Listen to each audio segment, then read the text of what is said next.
1 अप्रैल से आपकी जेब और जिंदगी दोनों बदलने वाली है। एलपीजी सिलेंडर के दाम से लेकर एटीएम से पैसे निकालने और ट्रेन टिकट कैंसिल करने के नियमों तक सब कुछ बदल रहा है।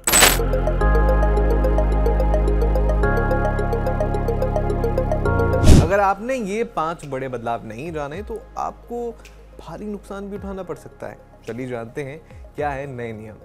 सबसे पहला, 1 अप्रैल 2026 से भारत का 60 साल पुराना इनकम टैक्स एक्ट 1961 खत्म हो रहा है और इसकी जगह इनकम टैक्स एक्ट 2025 लागू होगा। बजट 2026 के मुताबिक नई टैक्स रिजीम चुनने वालों के लिए अब 12 लाख रुपए तक की सालाना कमाई पर कोई टैक्स नहीं लगेगा। इसके अलावा अब फाइनेंशियल ईयर और असेसमेंट ईयर जैसे उलझाने वाले शब्दों की जगह सिर्फ एक टैक्स ईयर शब्द का इस्तेमाल होगा। फॉर्म 16A और फॉर्म 16 की जगह अब नए फॉर्म 130 और 131 लेंगे।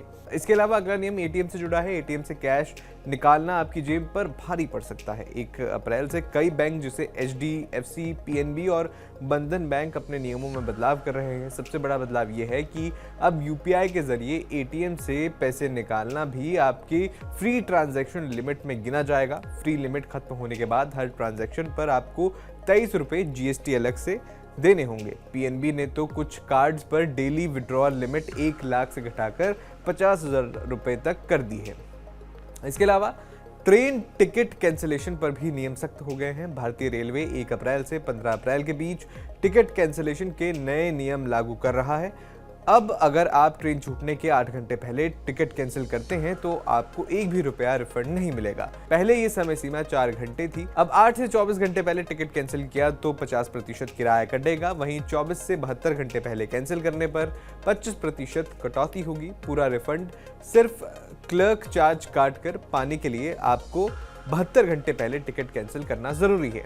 इसके अलावा पैन कार्ड से जुड़ा नियम भी बदल रहा है। अब नया पैन कार्ड बनवाना मुश्किल होने वाला है। 1 अप्रैल से सिर्फ आधार कार्ड के दम पर पैन कार्ड नहीं बनेगा। अब आपको डेट ऑफ बर्थ प्रूफ के लिए 10वीं की मार्कशीट, पासपोर्ट या वोटर ID जैसे दस्तावेज भी देने होंगे। साथ ही पैन कार्ड पर आपका नाम वही होना चाहिए जो आधार कार्ड पर है, वरना आपकी एप्लीकेशन रिजेक्ट हो सकती है।